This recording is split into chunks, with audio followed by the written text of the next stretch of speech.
Welcome to Munch Time with Happy Carrot. Hey, I'm trying.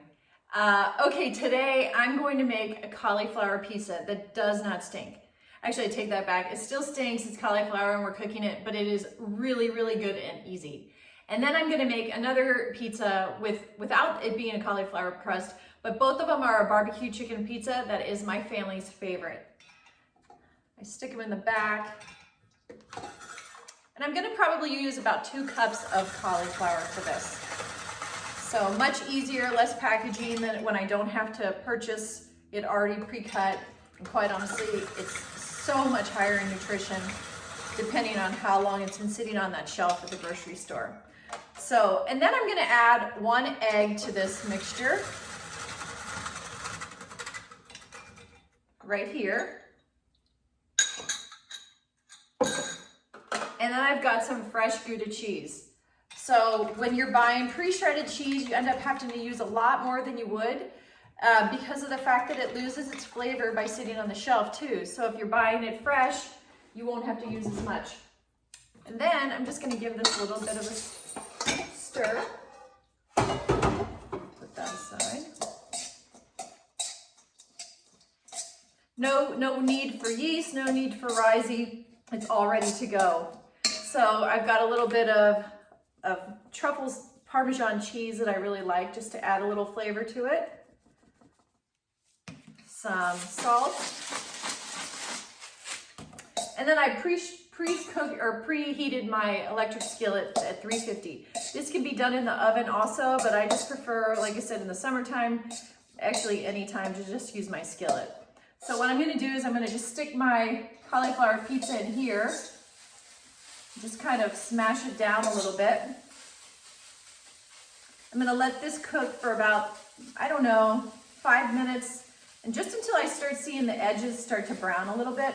And then I'm gonna turn it down and put my toppings on it. Okay, let's prepare our toppings for our pizza. I've got some red onion right here, and I'm just gonna cut that up.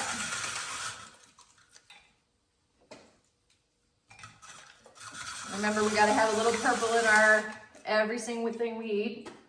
And then I'm gonna take some Gouda cheese.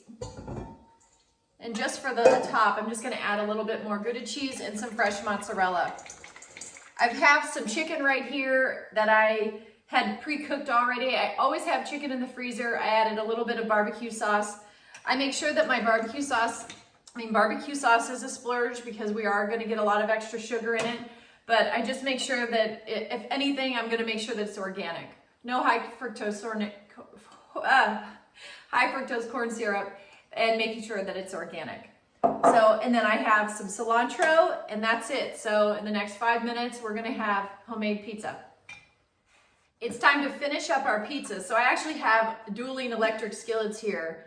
I preheated one at 400, and that's the one I'm gonna use a pre-cooked crust for. And I just stick it in here and put it at 400 for about 10 minutes, and it'll be golden brown, not at all moist at the top where it feels like a pizza oven inside this skillet. So I'll put my barbecue sauce on. This is my family's favorite. We've probably been eating this barbecue chicken pizza since a friend of mine gave me the recipe, I think 19 years ago. And we honestly have been eating it, and my daughter said this is one recipe that she has never ever gotten sick of. We have it at least once a week. Maybe my husband's sick of it, I don't know, but if he wants his food cooked for him, I probably just needs to be quiet, I say. So I have my chicken on here. I add some fresh cilantro. Cilantro is a great natural detoxifier. So, and plus we add a little bit of green to our plate. And I've got some fresh mozzarella cheese I'll put on here. And then of course my purple onion. Like I said, I'll just stick this in here at 400. I'm gonna do the same thing with my cauliflower pizza here. This way we get 1 extra vegetable. They kind of like to have that regular pizza, but then a cauliflower pizza is just kind of a nice supplement. And then honestly, when we have it, after we have it, we always put I take arugula, and it's one of those lazy meal nights where I just put the arugula on top of the pizza, and that's our salad for the evening. So I'll put the lid on, let that cook for 10 minutes, and it's done. This one has a nice golden brown, and I'm just gonna do the same thing with it. Dress my pizza, another 5 minutes, and this one will be done also. And that's dinner.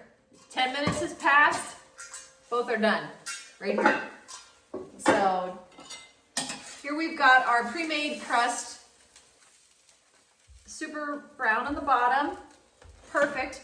You could do this also with a dough ball, lay it out in there, and then add your toppings, put the lid on at 300 for about 20 minutes, and you'll have fresh pizza dough in an electric skillet instead of heating up your oven. And then we have our other, our cauliflower pizza right here ready to go too. I'll post pictures and recipes at my website, and I'll try to add them to the comments. And until next time, think like a carrot and stay rooted in nutrition.